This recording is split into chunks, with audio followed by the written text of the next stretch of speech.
আসসালামু আলাইকুম আমার অদৃশ্য প্রিয় ছাত্রছাত্রীরা, আশা করি তোমরা অনেক অনেক ভালো আছো। আমি যখন লিবিয়াতে ছিলাম, আমি ছিলাম 1978 থেকে 1990, এই কয়টা বছর আমি লিবিয়াতে ছিলাম। তো আমার ঘরের পাশে ছিল ইটালিয়ান কোম্পানি। সেই কোম্পানির নাম ছিল ইটকো, ITCO। এটা একটা ইটালিয়ান কোম্পানি।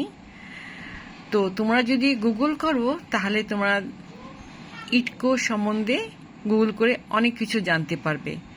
তো ওই ইটকো কোম্পানির যে মালিক গান্দিনি এবং ওই ইটকো কোম্পানির যে ডিরেক্টর ফ্লোরিও, ওরা আমাদের খুবই ক্লোজ ফ্যামিলি ফ্রেন্ড ছিল। তো সেই ইটকো কোম্পানিতে অনেক ইটালিয়ান মানুষ কাজ করত।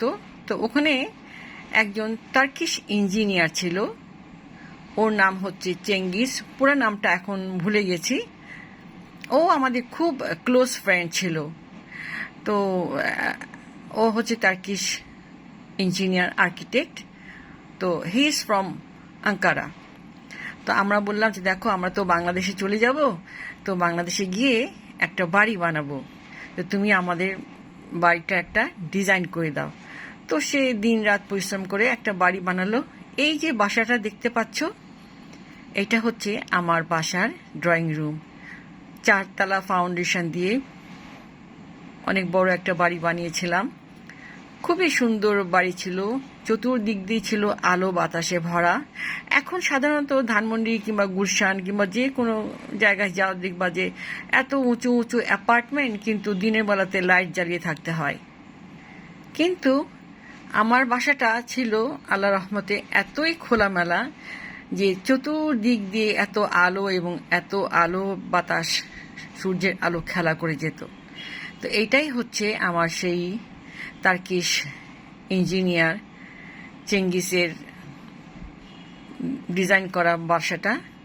আর এই যে ওয়ালপেপারটা দেখতে পাচ্ছ, এই ওয়ালপেপারটা আমি 3বার গিয়েছিলাম ইটালিতে বেড়াতে, বিকজ আমাদের ফ্রেন্ডরা ছিল ইটালিয়ান। তো তারা সবসময় বলতো যে তোমরা যাও, ইটালি ঘুরে আসো, it's a very beautiful country. হ্যাঁ, তো এক একটা প্লেস ফোকাস করতো, বলতো যে যাও তোমরা ঘুরে আসো।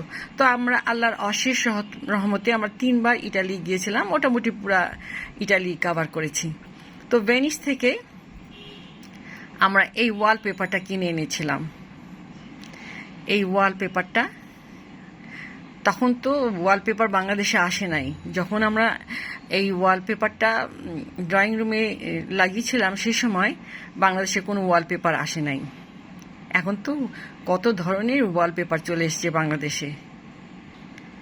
যাই হোক, এই বাসাটা আমরা খুব যত্ন করে, অনেক পরিশ্রম করে, আমাদের স্বপ্ন দিয়ে এই বাসাটা বানিয়েছিলাম। তো যাই হোক, এই বাসাটার একটা বিশাল একটা ইতিহাস আছে। তো এখন আগে আমি আমার একটা কবিতা পড়িনি, আবৃত্তি করিনি, তারপরে আমি বলবো। আমার কবিতার নাম নদী ভাঙন। নদীর তীরে বসে আছি, শূন্য দৃষ্টি মেলে, সামনে অথই পানি। দয়াময় কেড়ে নিল আমার ভিটে মাটি, চোখ ফেটে এলো পানি। বড় বড় ঢেউ আসে গায়ে গায়ে লেগে, শোঁ শোঁ করে বয় বাতাস তীব্র বেগে। বুকের ভিতর হিম শীতল ভয় শির শির করে, মেরুদণ্ড বেয়ে চলে আমার শিরে। কত অসহায় আমি, কিছুই যে নেই করার, বারবার ঢেউ এসে ভেঙে নিয়ে যায় স্বপ্ন দিয়ে গড়া ঘর আমার। তিল তিল করে কত না ঘাম ঝরিয়ে, কত না কষ্ট করে গড়েছিলাম আমি আমার সাজানো বাগান। তীর ভাঙা ঢেউ এসে হানলো আঘাত, স্বপ্নের ঘরে দিল টান। সামনে ছিল সুপারির বাগান, পিছনে বসত বাটি, মাঝখানেতে ছিল উঠান। শুকাতাম ধান সেতায়, মেলে সোনালি ধানের আটি। ঘুম ভেঙে দেখি রাক্ষসী ঢেউ এসে গেছে দোর গোড়ায়, পলকেই নিয়ে গেল সুপারির বাগান, যা ছিল নিকটে আমার আঙিনায়। বসত বাটিখানা সরাবো আমি, পেলাম না সময় আর। রাক্ষসে নদী নিয়ে গেল ঘর, শেষ আশ্রয় আমার। আজ আমি শূন্য হাতে নিয়েছি আশ্রয় রাস্তার কিনারায়। কবে ফিরে পাবো আমার স্বপ্নের ঘর, ভাবি এই পরন্ত বেলায়। পৌঁছেছি আমি এই কষ্ট নিয়ে জীবনের কিনারায়, হবে কি আবার আমার স্বপ্নের ঘর, অপেক্ষায় আছি তারই ভরসায়। গল্প বলার ফাঁকে ফাঁকে আগে আমি পড়াটা রেডি করে নিই, তারপরে আবার গল্প বলা যাবে। তো আজকে আমি বিসিএস এর বই থেকে একটা কোশ্চেন নিয়ে এসেছি, এটা সলভ করব এখন। প্রশ্নটা হচ্ছে যে which one of the following is abstract noun? A childhood, B child, C boy, D family. অ্যান্সারটা হবে চাইল্ডহুড। আমাদের প্রশ্ন করা হয়েছিল যে অ্যাবস্ট্রাক্ট নাউন কোনটা। তো কথা হচ্ছে যে আগে আমাদের জানতে হবে যে অ্যাবস্ট্রাক্ট নাউন কাকে বলে। প্রথমে আগে জেনে নিই নাউন কাকে বলে। যে কোনো প্লেস, পার্সন অথবা থিংয়ের নামকেই নাউন বলে। যে কোনো স্থান, যে কোনো ব্যক্তি, প্লেস, পার্সন এবং যে কোনো জিনিসের নামকেই নাউন বলে। এখন নাউন তো বুঝলাম, হয়ে গেল। এখন অ্যাবস্ট্রাক্ট নাউন কাকে বলে? অ্যাবস্ট্রাক্ট নাউন তাকেই বলবো যে যেই নাউনগুলোকে আমরা খালি চোখে দেখতে পারি না, ধরতে পারি না, স্পর্শ করতে পারি না, কিন্তু ফিল করতে পারি। এই ধরনের নাউনগুলোকে বলা হয় অ্যাবস্ট্রাক্ট নাউন। সুতরাং অ্যান্সারটা হচ্ছে কি চাইল্ডহুড। এখন দেখো অ্যাবস্ট্রাক্ট নাউন কাকে বলে। A noun, for example, goodness or freedom, that refers to an idea or a general quality, not to a physical object, is called an abstract noun. অর্থাৎ যেই নাউনটাকে, অর্থাৎ প্লেস, পার্সন অথবা থিংয়ের নামকেই noun বলে, যে নাউনগুলাকে, যে জিনিসগুলাকে আমি খালি চোখে দেখতে পারি না, ধরতে পারি না, স্পর্শ করতে পারি না, কিন্তু ফিল করতে পারি, সেই নাউনগুলাকে বলা হয় অ্যাবস্ট্রাক্ট নাউন। ঠিক আছে? তো অ্যাবস্ট্রাক্ট নাউন চেনার কিছু টিপস দিয়ে দিচ্ছি। যে কোনো ওয়ার্ডের শেষে যদি ডম দেখো, DOM, ডম, ফ্রিডম, অথবা যদি নেস দেখো, NESS, নেস, যেমন গুডনেস, অথবা যদি দেখো হুড, অথবা যদি হুড দেখো, তাহলে ওটা অবশ্যই অ্যাবস্ট্রাক্ট নাউন হবে। কেন অ্যাবস্ট্রাক্ট নাউন বলবো? কারণ এই নাউনগুলোকে আমি খালি চোখে দেখতে পারি না, ধরতে পারি না, কিন্তু ফিল করতে পারি। এখন দেখো, hood combines with nouns that refer to people in order to form new nouns. Nouns formed in this way refer to states, conditions, or the periods of time in which something is experienced. For example, your childhood is the time of your life when you are a child. Motherhood is the state of being a mother. তাহলে আমরা কি বলছি যে কোনো ওয়ার্ডের শেষে যদি hood দেখো অথবা নেস দেখো অথবা ডম দেখো তাহলে ওটা অবশ্যই অ্যাবস্ট্রাক্ট নাউন হবে।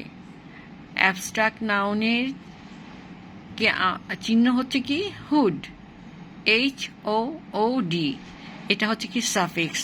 আমরা সবসময় প্রত্যেকটা ভিডিওতে আমরা একই কথা বলি যে প্রত্যেকটা ভিডিওতেই আমরা সাফিক্স এবং প্রিফিক্স নিয়ে কথা বলবো, কারণ সাফিক্স এবং প্রিফিক্স দিয়ে কিন্তু নতুন নতুন শব্দ বানানো হয় হুইচ হ্যাজ এ মিনিং। তাহলে অ্যাবস্ট্রাক্ট নাউন সবসময় আনকাউন্টেবল নাউন হবে। এর মানেই হচ্ছে যে এটার সাথে সিঙ্গুলার ভার্ব ইজ হবে, যেমন চাইল্ডহুড ইজ। ঠিক আছে, চাইল্ডহুডের পরে ইজ বলবে, কখনো আর বলবে না। তাহলে আমরা খুব সহজভাবে ইংলিশ শিখে ফেলতে পারছি। এবার দেখো হুড দিয়ে, হুড হচ্ছে কি suffix, abstract noun, uncountable noun. তাহলে হুড দিয়ে যে যত শব্দ দেখবে হুড দিয়ে, এগুলো সবগুলাই নাউন হবে এবং অ্যাবস্ট্রাক্ট নাউন হবে। For example childhood, adulthood, boyhood, womanhood, fatherhood, girlhood, manhood, motherhood, parenthood, widowhood, manhood. Words with other meanings, এগুলো দিয়ে অন্যান্য অর্থ বোঝায়, কিন্তু এগুলাও নাউন। এখানে দেখো নাইটহুড। নাইটহুড হচ্ছে কি একটা নাউন, এটা হচ্ছে একটা পদবীর নাম, একটা টাইটেল, একটা র্যাঙ্কের নাম। যে ব্রিটিশদের ওখানে যারা হাই অফিসিয়াল আছে, যে সমস্ত হাই অফিসিয়ালরা তাদের রাজাদের জন্য on behalf of their king যুদ্ধ করে, তো ওই সমস্ত হাই অফিসিয়ালদের টাইটেল কি নাইটহুড। সুতরাং এটা আনকাউন্টেবল নাউন না, এটা কাউন্টেবল নাউন। আদারওয়াইজ বাদ বাকিগুলো দেখো আনকাউন্টেবল নাউন, যেমন ব্রাদারহুড, নেইবারহুড। দেখো এখানে হচ্ছে ব্রিটিশ ইংলিশে নেইবারের বানানটা থাকে BOUR, আর US অর্থাৎ আমেরিকান ইংলিশে বানানটা থাকে BOR। পার্থক্য দেখো, BOUR আরেকটা হচ্ছে আমেরিকান ইংলিশে কি থাকে BOR, but both are correct. তবে এখনকার ইংলিশে সাধারণত আমেরিকান ওয়ার্ডটাই বেশি ইউজ হয়, যেমন সিস্টারহুড। এখন দেখো আমরা টাইম টু টাইম আসি, চাইল্ডহুড কাকে বলে?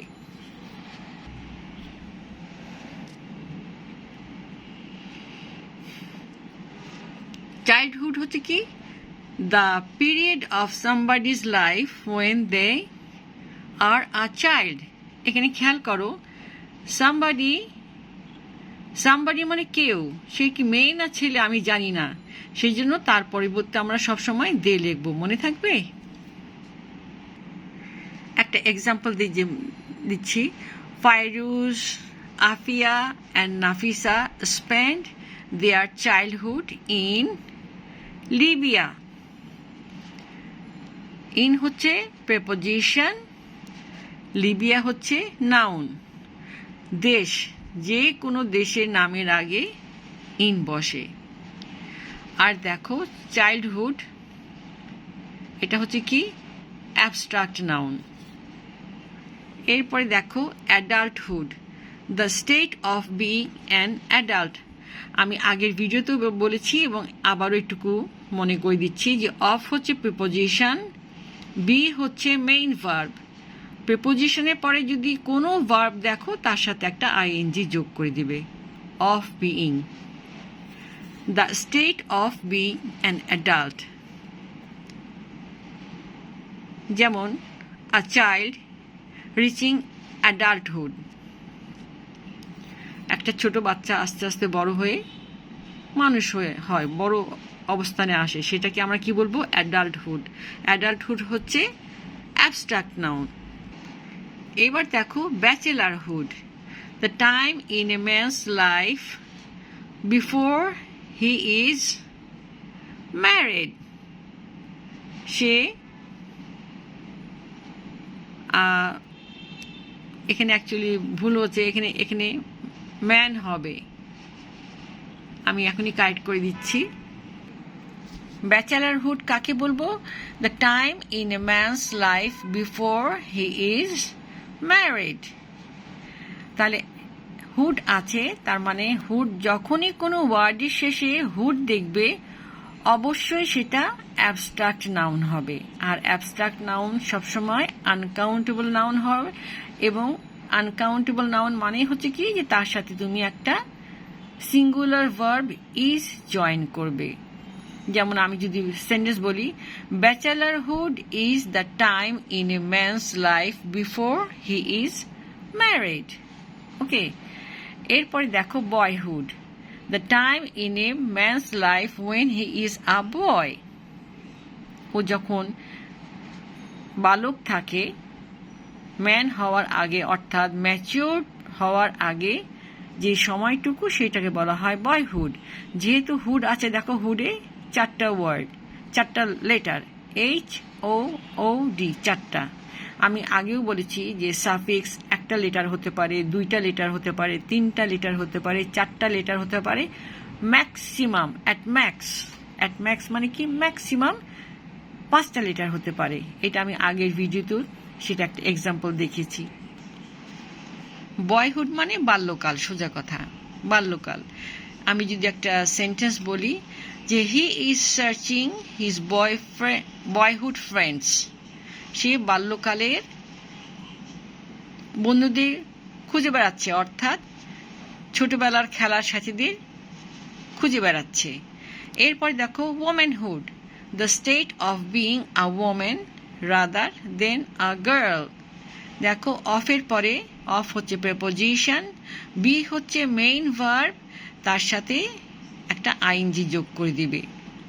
যখনই প্রেপোজিশন হবে, অফ হচ্ছে একটা প্রেপোজিশনের পরে যদি ভার্ব থাকে, তাহলে তুমি একটা আইএনজি যোগ করে দিবে, তাহলে সেন্টেন্সটা কারেক্ট হয়ে যাবে। এইখানে দেখো of plus be main verb, ING হচ্ছে সাফিক্স। এরপরে দেখো fatherhood, the state of being a father.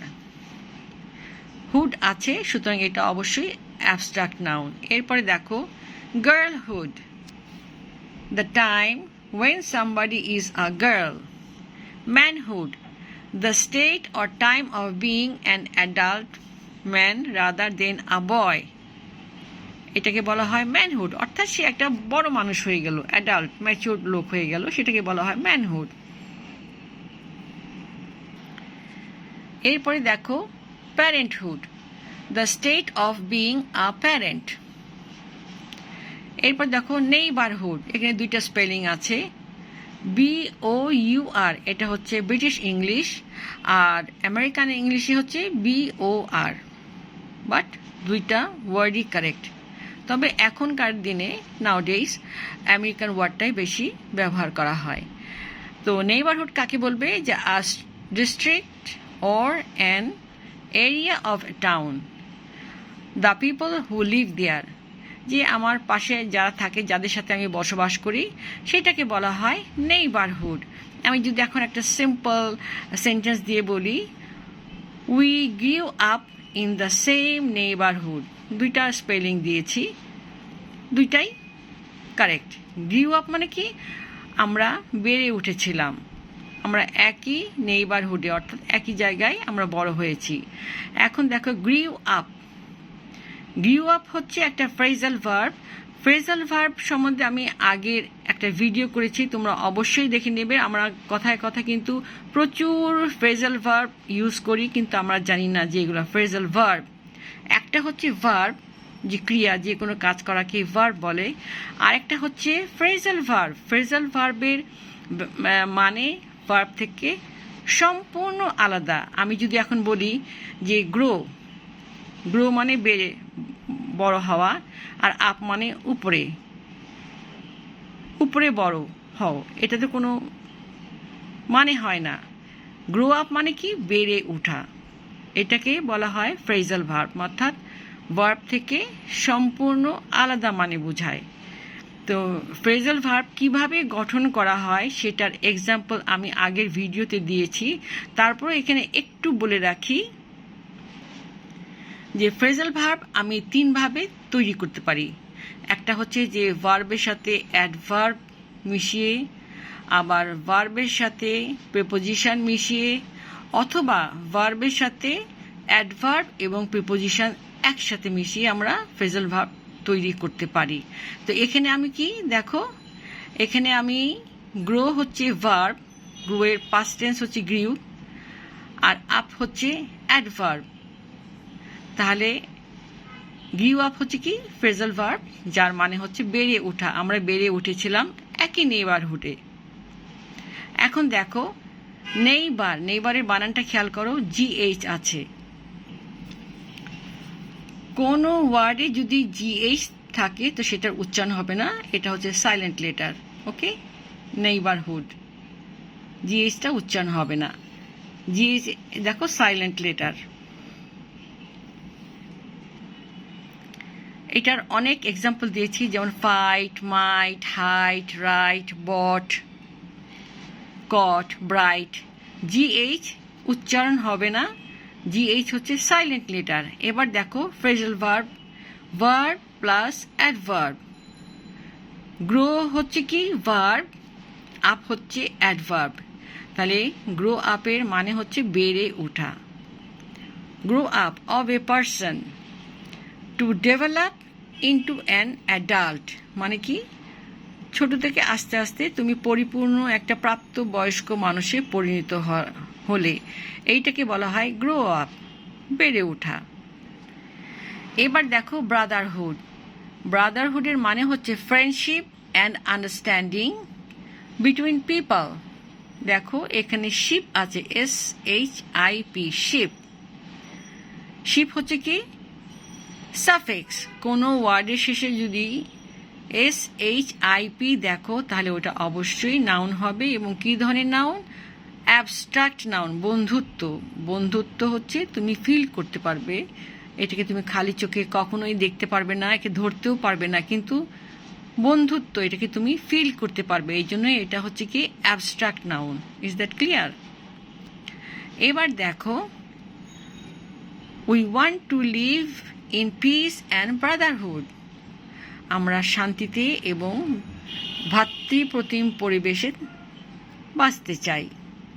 Two leave, এখানে টু কিন্তু কখনোই প্রিপোজিশন না। কেন না? কারণ লিভ হচ্ছে ভার্ব, ভার্বের আগে যদি টু থাকে, ভার্বের আগে যদি টু থাকে তাহলে এটা হবে টু ইনফিনিটিভ ভার্ব, অসমাপিকা ক্রিয়া বাংলাতে যাকে বলা হয়। এরপর দেখো সিস্টারহুড, যেহেতু হুড আছে সুতরাং এটা অবশ্যই abstract noun. The close relationship, দেখো SHIP, শিপ আছে সুতরাং এটা abstract noun. Of trust, trust হচ্ছে কি বিশ্বাস, এই ট্রাস্টটা হচ্ছে কি অ্যাবস্ট্রাক্ট নাউন। বিশ্বাসটাকে তুমি খালি চোখে দেখতে পারো না কখনো, এটাকে ফিল করতে হয়। Between women who share ideas and AIIMS, sisterhood মানে কি যে মেয়েদের মধ্যে, যেমন ছেলেদের মধ্যে কি বলবো আমরা ভ্রাতৃপ্রতিম, মেয়েদের মধ্যেও ঠিক তেমনি যে ভগ্নী মানে বোনদের মধ্যে যে সখ্যতা সেটাকে বলা হয় সিস্টারহুড। অ্যাকচুয়ালি ইংলিশ ওয়ার্ডের অ্যাকিউরেট বাংলা তর্জমাটা করা খুব কঠিন, কিন্তু এটা বুঝে নিতে হয়। নাইটহুড, নাইটহুড হচ্ছে কি একটা র্যাঙ্ক, সুতরাং এটা আনকাউন্টেবল না, এটা হচ্ছে countable noun. The rank or title of a night, night হচ্ছে কি একটা উপাধি। যে বললাম যে রাজাদেরকে রক্ষা করার জন্য খুব হাই অফিসিয়াল যারা যুদ্ধ করে রাজাকে রক্ষা করে তাদেরকে বলা হয় নাইট। ঠিক আছে, তো আমাদের আজকে প্রশ্ন ছিল কি যে কোনটা অ্যাবস্ট্রাক্ট নাউন, তাহলে we have to find out abstract noun how. যে কিছু টিপস আমি বলে দিলাম, যে কোনো ওয়ার্ডের শেষে যদি হুড থাকে তাহলে ওটা অবশ্যই নাউন হবে এবং অ্যাবস্ট্রাক্ট নাউন হবে। এইটা না, শুধু এটা ছাড়া, বিকজ এটা এটা একটা পদবি, সেজন্য এটা ছাড়া আর বাদ বাকিগুলো সবগুলোই অ্যাবস্ট্রাক্ট নাউন, আনকাউন্টেবল নাউন। যেমন একটা এক্সাম্পল দেই, he received a knighthood in the new year's honours list. এখানেও দেখো দুইটা বানান আছে অনারের। আমেরিকান ইংলিশ, আমেরিকানরা অ্যাকচুয়ালি সোজা ভাষায় কথা বলে তো ইয়েস নো ভেরি গুড বলে, আর ব্রিটিশরা একটু ঘুরিয়ে কথা বলে, সুতরাং ওদের ওয়ার্ডগুলো একটু ঘুরানো পেঁচানো। ও ইউ আর আছে অনার, এটা ব্রিটিশরা বলে, আর এটা হচ্ছে আমেরিকানরা বলে, but both words are correct. এখনকার ইংলিশে এটা বেশি ইউজ হয়। এরপরে হচ্ছে widowhood, the state or period of being a widow or widower, অর্থাৎ বিধবা অথবা বিপত্তিকদের যে অবস্থাটা হয়, একজন হাজব্যান্ড মারা গেলে অথবা ওয়াইফ মারা গেলে এরপরে যে অবস্থাটা তারা একটা টাইম পাস করে, এইটাকে বলা হয় উইডোহুড। তাহলে আজকে আমাদের বিসিএস এর প্রশ্নটা কি ছিল, যে which one of the following is abstract noun? Childhood, child, boy, family. অ্যান্সারটা হচ্ছে কি চাইল্ডহুড।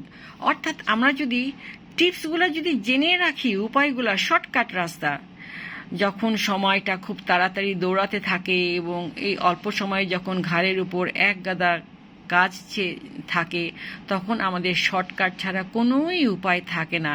আমরা তখন ফাইন্ড আউট করি যে শর্টকাট রাস্তা কোনটা, কিভাবে আমি অল্প সময়ে অ্যান্সার বার করতে পারবো, কিভাবে অল্প সময়ে আমি পরীক্ষায় নিজেকে প্রস্তুত করতে পারবো, কিভাবে আমি নিজেকে তৈরি করতে পারবো। শর্টকাট, আমাদের জীবনটা এত বেশি কমপ্লিকেটেড হয়ে যাচ্ছে যে শর্টকাট না করে কোনো উপায়ও থাকে না।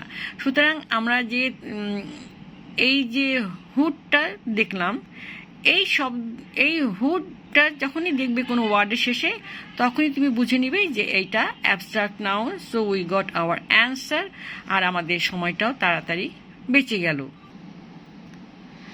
এই ভাষাটা অনেক পরিশ্রম করে, অনেক স্বপ্ন দিয়ে আমরা বানিয়েছিলাম। যাই হোক, পরে এই ভাষাটা আমরা ডেভেলপারকে দিয়ে দিই। তো যখন ডেভেলপার আমাদের এই ভাষাটা ভেঙে ফেললো, তখন যে কষ্টটা, এই কষ্টটা সেটা অনেক বিশাল বড় কষ্ট। যাই হোক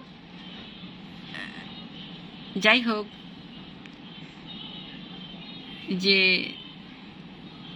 এটা একটা বিশাল বড় স্যাক্রিফাইস। আমার এই ভাষাটা ডেভেলপারকে দেওয়ার কোনোই দরকার ছিল না, কিন্তু দিতে হলো। যাই হোক, তোমরা বিসিএস পরীক্ষার জন্য যারা তৈরি হচ্ছ, তোমরাই কিন্তু অ্যাকচুয়ালি দেশের মাথা হয়ে বসবে। তোমরা যখন দেশের মাথা হয়ে বসবে, তোমরা নিজেদেরকে ঠিক অমনিভাবে গড়ো। তোমাদের চিন্তাধারা যেন খুব মডার্ন হয়, তোমাদের দূরদৃষ্টি যেন অনেক তীক্ষ্ণ হয়, তোমরা যেন রাইট জিনিসটা বুঝতে পারো এবং দেশকে সুন্দরভাবে গড়তে পারো। তোমাদের উপর কিন্তু দেশ তাকিয়ে থাকে। সুতরাং যাই শিখবে খুব মনোযোগ দিয়ে শিখো এবং সেটা ইমপ্লিমেন্ট করার চেষ্টা করো। Wish you all the best.